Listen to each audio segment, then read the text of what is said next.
Hi there! Are you creative, love fruit, or maybe looking for a new crafty project? If your answer was yes, then this is going to be the perfect course for you. In this course, we are going to learn how to make different tropical watermelon fruit bowls that can hold almost anything, from a fruit salad to a drink of your choice. Hi, my name is Tatiana Ambrose, and I will be your main instructor in this course. We will also have Jeff, my fiance, join us in the very first watermelon fruit bowl design. This course is all about having fun and personalizing your very own tropical watermelon fruit bowl so that it shows your unique creative style.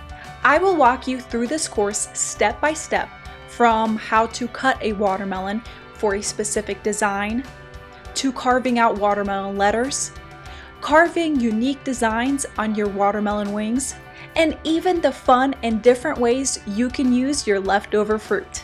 So if you're ready to have fun, ready to be creative, go ahead and enroll in this course.